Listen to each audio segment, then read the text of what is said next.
গোবিন্দগঞ্জে হাতি দিয়ে প্রকাশ্যে চাঁদাবাজির ঘটনায় ব্যবসায়ীরা অতিষ্ঠ হয়ে উঠেছে। আমাদের প্রতিনিধির তথ্য ও ভিডিও নিয়ে বিস্তারিত প্রতিবেদন। গাইবান্ধার গোবিন্দগঞ্জ পৌর বাজারে হাতি দিয়ে প্রকাশ্যে চাঁদা আদায়ের অভিযোগ উঠেছে।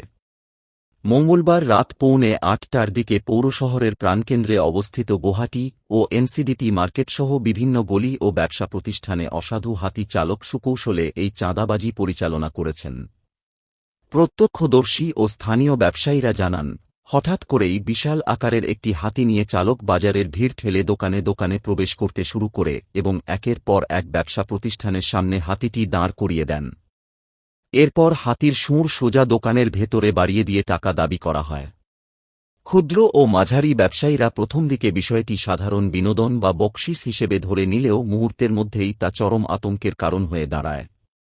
হাতি চালক প্রতিটি দোকান থেকে সর্বনিম্ন 20 টাকা থেকে শুরু করে 50 টাকা পর্যন্ত চাঁদা দাবি করে বসে। কোনো দোকানদার যদি 10 টাকা বা তার কম দেওয়ার চেষ্টা করেন, তবে হাতিটি সেখান থেকে সরানো হয় না এবং হাতির শুঁড় দিয়ে দোকানের মালামাল ফেলে দেওয়া বা ভাঙচুর করার ভয় দেখানো হয়। উপরন্তু স্বল্প পরিমাণ টাকা দিলে হাতি চালক বা হাতি কোনটিই তা গ্রহণ করে না এবং শুঁড় বাড়িয়ে দোকানের ক্রেতা-বিক্রেতাদের পথ অবরুদ্ধ করে রাখে। ফলে বাধ্য হয়ে এবং মারাত্মক আতঙ্কের মুখে ব্যবসায়ীরা হাতির শুঁড়ে 20 থেকে 50 টাকা পর্যন্ত তুলে দিতে বাধ্য হন। বাজারে প্রায় মাঝে মধ্যে হাতি নিয়ে এসে চাঁদাবাজি, সর্বনিম্ন 10 টাকা, 50, 100, 200 টাকা পর্যন্ত চাঁদা দেবে করে, না দিলে হাতিকে দিয়ে ইশারা করায়, মানে অনেক এরকম হুমকি ধমকি দেওয়ার মতো করে এই মাঝে মধ্যেই ব্যবসাটা করে। অথচ হাতি খাদ্যর দোকানেও হাতিগুলো চলে আসে, খাদ্যের দোকানে আসে, মারাত্মক ভাইরাস থাকতেও পারে। খাদ্যের দোকানে হাতির শুরু ঘুরাচ্ছে, তারপরে খাদ্য নিচ্ছে, চাঁদা নিচ্ছে, নিয়ে চলে যাচ্ছে। এটা কিন্তু জুলুম এক ধরনের। এটা আমি আসলে এটার চাচ্ছি, পরিত্রাণ চাই। আজকে এসেছিল কি?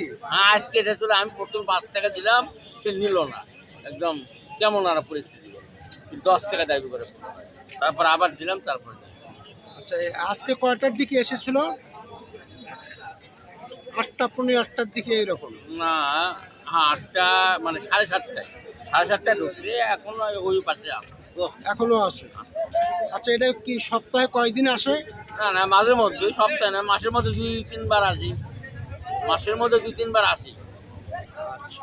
আপনি কি বুঝতে পারেন যে 10 টাকা দিলে নিচ্ছে না? 10 টাকা দিলে পরে কি যেন একটা ইশারা করে, হাতির টাকা ফেলে দেয়, আবার 50 টাকা 100 টাকা দিলে আবার নিয়ে। ভয় পায় না অনেকেই? অনেকেই তো, আমাকে তো খারাপ লাগে, আমি তো উঠে চলে যেতে চাই, অনেক সময় চলেও যায় দোকান থেকে, পার হয়ে যায়, খারাপ লাগে তো।